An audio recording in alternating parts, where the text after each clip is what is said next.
Vamos em frente, pessoal. Vamos para a nossa próxima conversa? Vamos buscar entender, inclusive, mais profundamente essa ascensão do bolsonarismo. Mais uma vez, mas é sempre importante a gente ter em mente o que foi esse movimento que levou às eleições, a eleição de Jair Bolsonaro em 2018, e um movimento que tem repercussão até hoje, né? Para essa tarefa eu recebo agora o jornalista e escritor o César Callejon, que é autor do livro Ascensão do Bolsonarismo no Brasil do século XXI.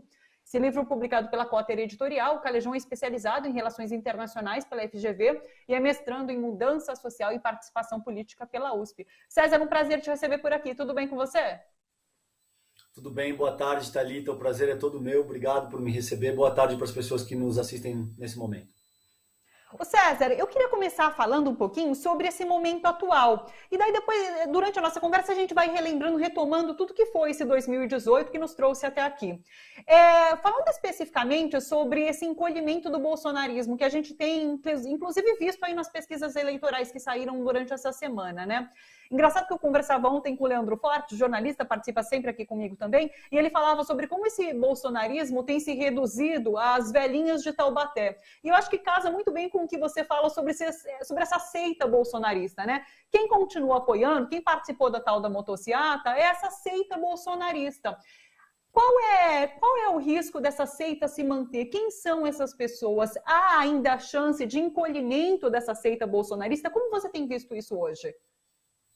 É uma ótima reflexão, Thalita. Veja, nesse primeiro livro, como você mencionou, que se chama Ascensão do Bolsonarismo no Brasil do século XXI, eu dou conta de 5 vetores fundamentais para fazer essa reflexão acerca de por que Jair Bolsonaro ganhou a eleição em outubro de 2018. E eu acho que isso passa, de muitas maneiras, por endereçar esse ponto que você está salientando. O primeiro vetor que eu utilizo é o antipetismo, que foi estimulado com voracidade ímpar por alguns dos principais veículos de comunicação e grupos empresariais brasileiros nos anos anteriores, sobretudo a partir de 2013 e até outubro de 2018. O segundo, eu vou ser bastante breve, porque senão eu consumo muito tempo e é bem complexo, é bem amplo isso, mas o segundo vetor é o que eu chamo de elitismo histórico-cultural, Thalita, que de muitas maneiras... Desde que a gente deixa de ser nômade há 10, 12 mil anos da Revolução Neolítica e a gente deixa de ser caçador-coletor e começa, de alguma maneira, a estabelecer as primeiras sociedades civis de forma mais definitiva, existe um parâmetro que organiza os arranjos sociais e o modelo de sociabilidade de acordo com medidas elitistas. De 350, 400, 500 anos para cá, a gente sabe como é que esse elitismo histórico-cultural está organizado, em cima... via de regra da classe trabalhadora, da pele mais escura, em detrimento de quem é gay e esse tipo de coisa. Então, de muitas maneiras, a proposta bolsonarista se apoiou em ampla medida nesse elitismo histórico-cultural e para fazer, inclusive, a manutenção do seu mandato até hoje. O terceiro é o dogma religioso, né? Nessa ocasião, considerando principalmente a adesão que os evangélicos demonstraram a proposta bolsonarista. E aí, Thalita, eu sempre digo, eu não tenho absolutamente nada contra nenhum tipo de religião ou doutrina. A minha observação e a observação central do meu trabalho nesse sentido é você não pode ter um dogma religioso no cerne da vida social. Isso sim é um problema. O quarto ponto que eu utilizo nesse primeiro livro é a sensação de antissistema.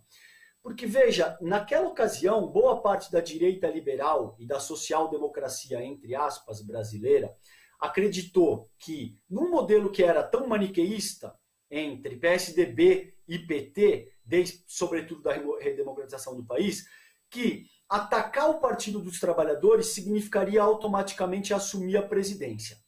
Nessa tentativa de atacar o Partido dos Trabalhadores, de destituir a Dilma, de impedir o Lula de concorrer, de produzir o ativismo judicial na própria figura da Lava Jato, tudo isso acertou muito mais do que o PT. Além de acertar o PT, acertou a própria política institucional brasileira de forma mais ampla. E isso gerou um descrédito absurdo da política que acabou por resultar nessa sensação de antissistema, de antipolítica, de que a política não vale a pena, enfim, essa é a sensação de antissistema a qual eu me refiro. O quinto e último, portanto, são novas ferramentas e estratégias de comunicação. tais como WhatsApp, Facebook, que foram utilizadas e serão utilizadas novamente, você viu o Silvio dando conta disso há pouco, para avançar discursos de ódio, para avançar elitismos históricos cultural e discursos de medo.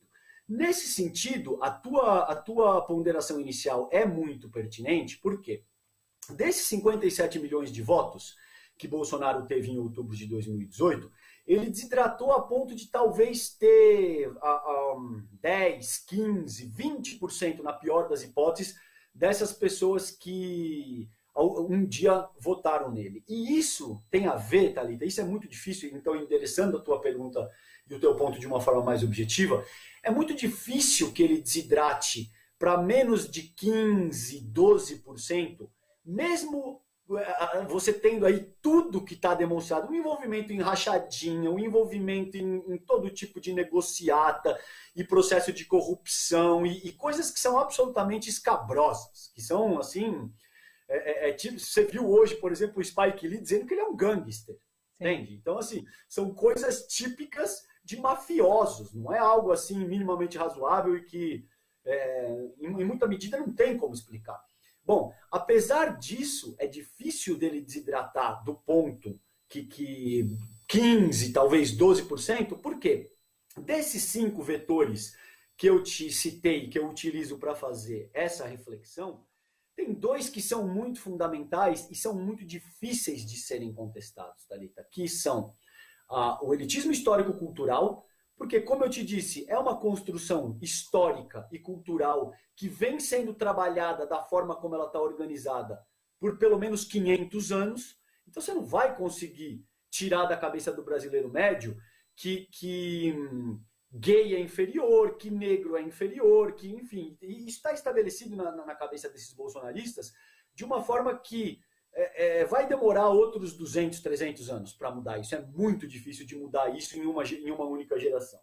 E o outro parâmetro que ainda sustenta alguma adesão ao bolsonarismo é o próprio dogma religioso.